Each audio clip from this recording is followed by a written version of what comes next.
বৃথা যাবে? এগুলি কোনোদিনও বৃথা যাবে না। দেশে গণতন্ত্র যখন বিপদের মুখে পড়েছে তখনই আপোষহীন নেত্রী খালেদা জিয়া দাঁড়িয়েছিলেন একাই। 2013 সালে ফ্যাসিস্ট শেখ হাসিনা বিরোধী দলকে দমন পীড়নের লীলা খেলায় মেতে উঠেছিল। সাবেক প্রধানমন্ত্রী খালেদা জিয়ার বাড়ির সামনে তাকে বাধা দেওয়ার জন্য হাসিনা লেলিয়ে দেওয়া পুলিশ বাহিনী ঘিরে ধরেছিল নেত্রীকে। বালুর ট্রাক দিয়ে তার বাসার গেট অবরুদ্ধ করে রাখা হয়েছিল। তখন সাংবাদিকদের কাছে দেশবাসীকে দেয়া বক্তব্য আজও সবার হৃদয় দাগ কাটে। সেদিন ফ্যাসিস্ট শেখ হাসিনা গণতন্ত্রের টুটি চেপে ধরেছিলেন সব দিক দিয়ে। তার বিরুদ্ধে বেগম খালেদা জিয়া বলিষ্ঠ কণ্ঠে প্রতিবাদ জানিয়েছিলেন। দেশটা কি আপনাদের একলা পৈতৃক সম্পত্তি হয়ে গেছে আওয়ামী লীগের? যে গুন্ডা বাহিনী দিয়ে আমাদের প্রোগ্রাম বন্ধ করতে চান, পুলিশ বাহিনী দিয়ে প্রোগ্রাম বন্ধ করতে চান।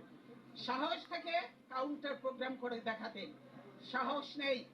10টা লোক আসে না, ভাড়াটিয়া লোক ভাড়া করে ডিসিএসপি দিয়ে লোক আনায়। বুঝি এটা না হলে এরকম এত করুণ পরিণতি হয়। 154টা সিট আনকনটেস্টেড হয়ে যায়, আর বাকি রয়েছে কি? বাকিগুলোও করে ফেলবে। ওটা নিয়ে ওটা কোনো ইলেকশন নয়, এটা যে সিলেকশন হয়েছে, ভাগাভাগি নির্বাচন হয়েছে, এটা আজকে জাতির কাছে পরিষ্কার, দেশের মানুষের কাছে পরিষ্কার। তাই মানুষ আজকে ধিক্কার দিচ্ছে।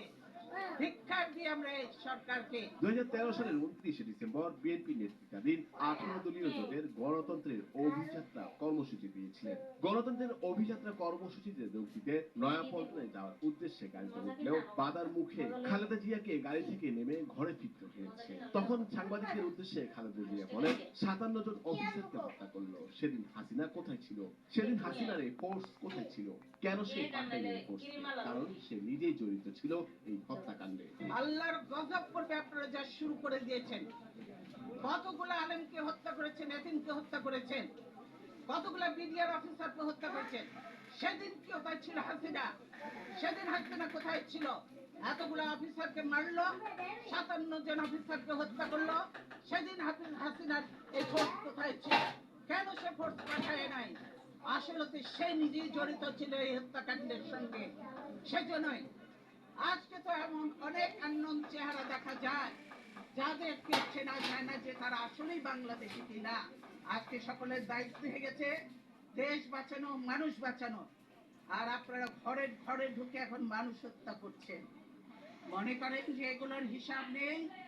এই মা বোনের কান্না, এই আলেম এতিমের কান্না, এই বিডিআর এর অফিসারদের ওয়াইফদের কান্না, এগুলি কি বৃথা যাবে?